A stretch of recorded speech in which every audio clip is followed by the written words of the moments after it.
This is so weird. After commentary. I don't like it. Okay, and as usual, we will be taking our companions Rex and Vicarian, Mr. Garrus Vicarian.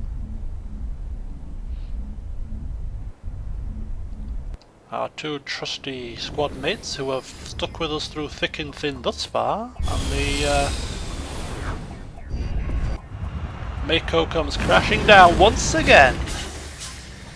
I'm waiting for the day that it makes a graceful landing, a la a gymnast dismounting off a piece of apparatus, barely making a sound, rather than crashing down like 50 herds of elephants.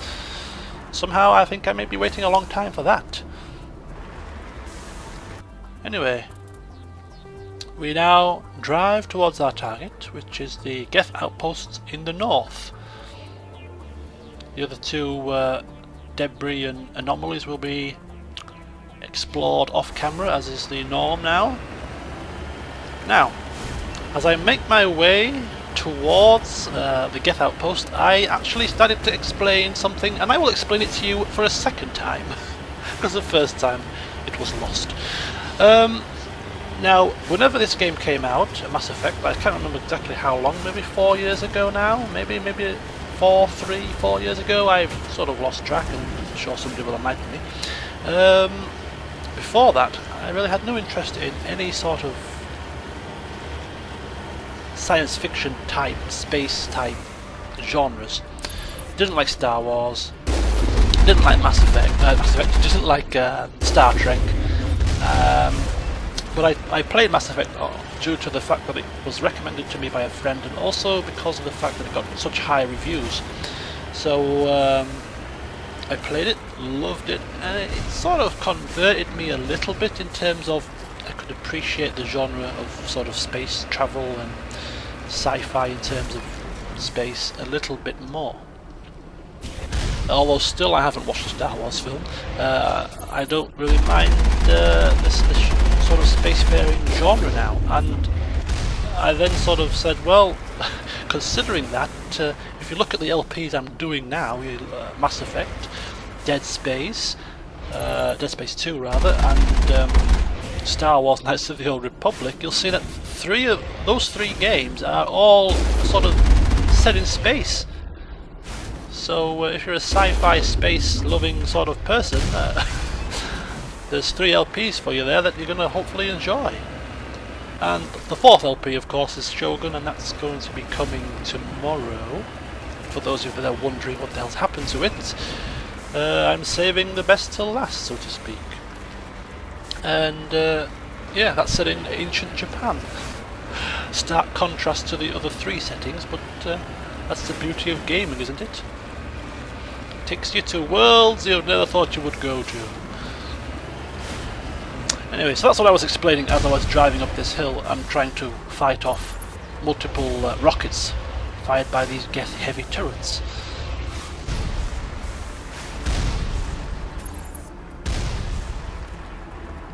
So my LP channel is taking a bit of a space-faring theme at the moment. As another turret feels the force of the Mako and is blown to smithereens. And that one will soon follow suit. Bits of debris fly into the ether. And once again you can see Shepard's driving skills somewhat need improving.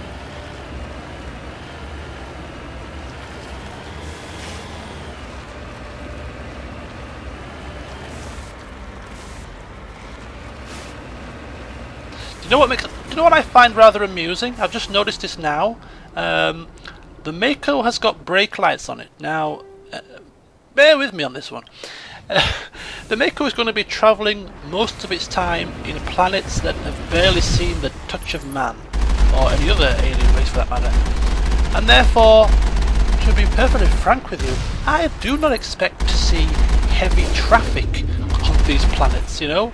I haven't come across any motorways or freeways or roads or anything, whatever you want to call them. I've not come across these on these planets. So why in God's green earth, or in this case a sort of Reddit sort of earth, has the Mako got brake lights? Brake lights are there to indicate for the driver behind you that you are slowing down. There are no drivers likely to be following right up our backside as we are driving along random planets. Just a thought. Anyway, we are now only moments away from defeating the last Geth Colossus, I think, on the final planet in this system that is alleged to have Geth Strange. I incursions. expect one of these outposts to be the main base of operations for this incursion. Hold up. This receiver's picking up some kind of transmission. Based on the signal strength, I'd say it's coming from inside this star cluster. It must be a message from the primary Geth base. We can use the signal to lock onto its location and take them out. It must be a message from the primary Geth base. We can use the signal to lock onto its location and take them out. And just in case Shepard had some of this reddish dust blown into his ears, Garrus told us twice. Anyway, I believe we leveled up there, so as per usual I will no doubt go through the leveling up process, getting a quick update on the mission. The Grissom system is the final system where this pinnacle of the Geth bases is.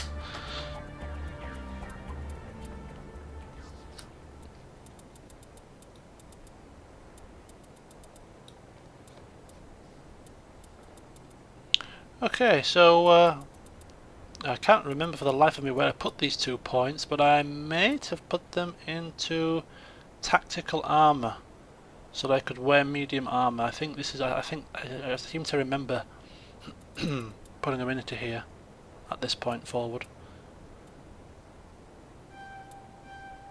Indeed, I do. So that's medium armor for Shepard. For Garrus, tactical armor for advanced shield boost, maybe, or maybe not. Nope, assault rifles? No, it's a mystery. Where do I put it?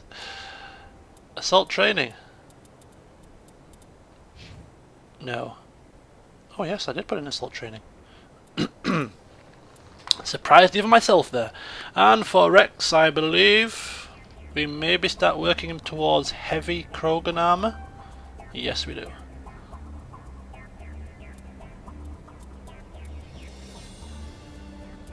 Level 22 already? Boy, we've been flying through the levels, haven't we? And there we go, the spinning thumbstick upon exiting the menu. It's rather funny. I'm telling you, I don't do it on purpose. I don't even know I'm doing it when I'm doing it. It's just like I'm telling you, it's just something I've always done, and it's just sort of it's like a ritual now. It's just subconsciously I do it. Anyway, we return back to the Normandy so that we can then jet off to the final Geth base. The final Geth base. This is for sure. No more Geth bases after this, we're hoping.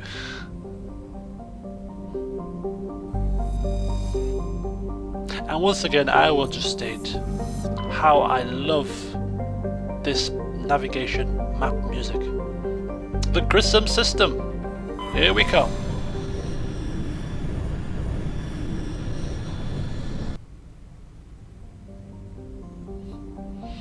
Right.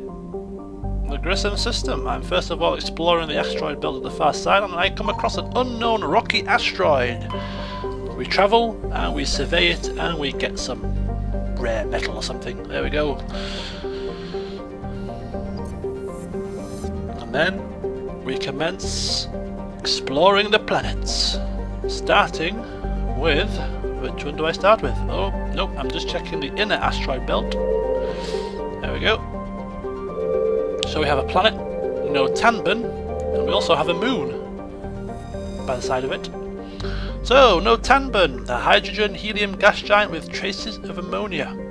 Molecular nitrogen is present in the highest levels of the atmosphere, giving this planet its odd violet tint. The upper levels of Notamber's atmosphere are inhabited by shoals of tiny ammonia-based life forms, no larger or more complex than the plankton of Earth's oceans. Held aloft by air pressure and wind, these bioluminescent creatures constantly flee from the approach of the Terminator, because he will be back. Sorry, that's awful. Should they be exposed to light and heat of Grissom, they die.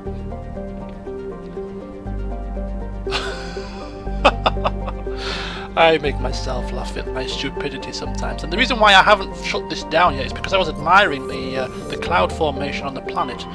Quite beautiful. Anyway, we move to Solcrum and see that we can land on this planet, so we will come here last.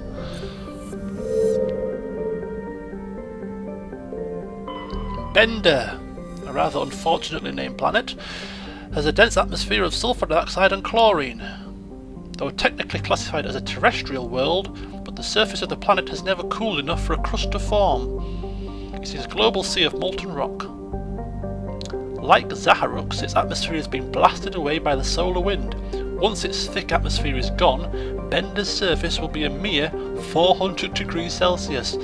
Mere in inverted commas, because 400 degrees Celsius is enough to fry you to death.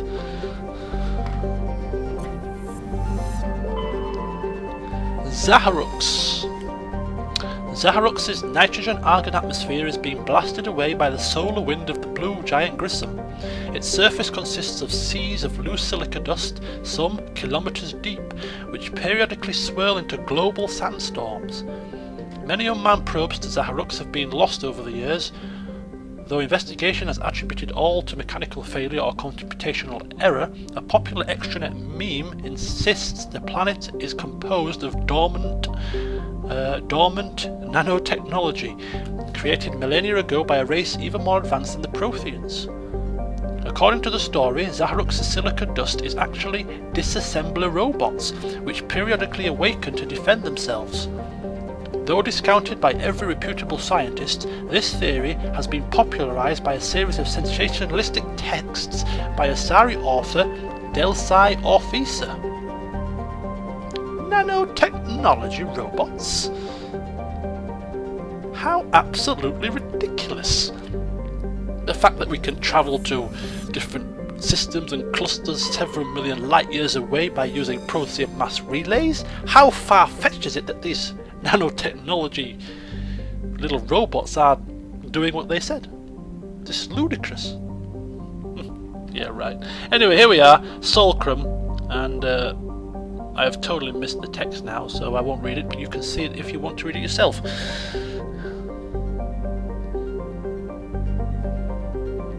On approach to Notamber, Normandy's passive sensor array intercepted a fragmentary coded transmission.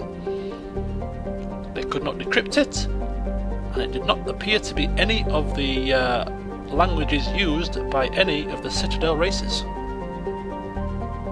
Surface temperature 351 degrees Celsius, so take your sunscreen.